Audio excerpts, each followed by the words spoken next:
Cannot speak. Okay, what?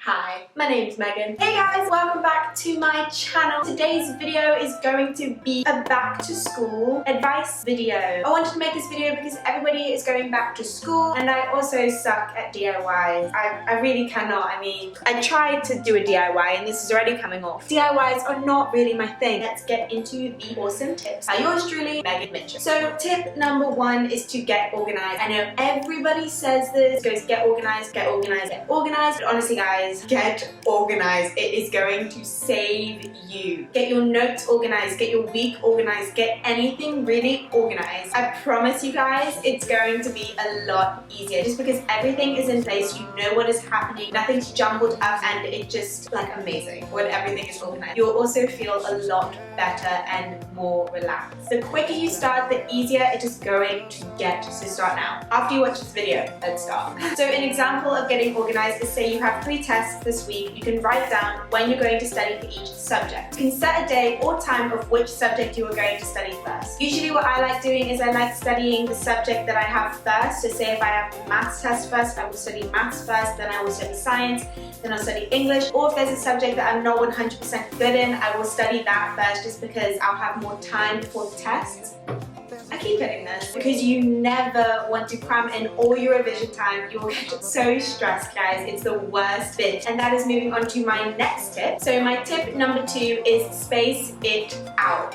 I don't know how I hate doing this, but some people can just study for 3 hours straight. It may work for them, but it doesn't work for me. It literally just hurts my brain way too much. And honestly, it makes me want to study less. And it's also actually proven that when you study in short amount of periods, you actually remember the information more. And when you're taking a break studying, go on your phone, eat a snack, do a handstand, jump up and down, it doesn't matter. And repeat that process over and over again. And once your brain has had that break, it can go straight on back into the study mode. So your brain's basically gonna be like, oh, okay, so I've had a break, now I can study again. You get me? I wish my brain could do that, but usually it's just always asleep. I'm kidding, not really. And tip number 3 is study fun.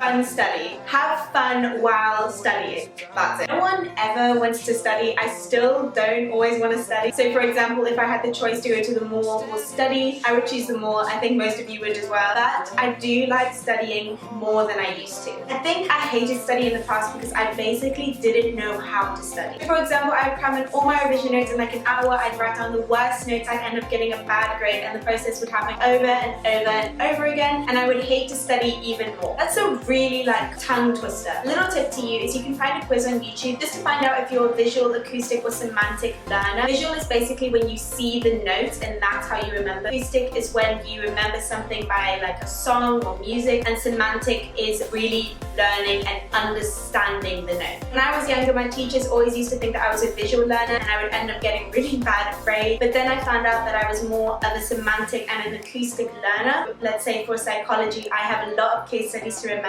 and the only way I can do that is by putting the case studies into my own words and putting them into a song. Honestly guys, if you see me in an exam, you will see my head like bumping up and down just because I'm singing the song in my head like to the beat. But hey, my grades have gotten up, so do what you have to do. Tip 4 is to write down the correct notes. That doesn't mean write down the whole textbook. That doesn't mean write down pretty notes. What I'm trying to say is write down things that will benefit you and the things that you would remember. And tip number 5 is to try your hardest. I know it may sound cringy and you may think it doesn't matter, but it does, okay? You don't want to think later in life that you could have done better. It's the worst feeling. You never want to think that I've done something that I haven't actually put my full time and effort in, and later on in life I was like, okay, why didn't I do that? I could have put my full effort in, I could have gotten that better grade, but I didn't, and now I still regret it. You don't have to get a higher grade than someone else because the only competition in the room is you. I know it sounds cringy guys, but it's true. The more and more effort you put into your work, the more teachers will notice and the more other people notice as well. Okay guys, that is the end of my video today. I really hope you enjoyed watching this. Please hit the like button down below, follow my Instagram, Snapchat and Twitter, and I will see you guys later. Bye!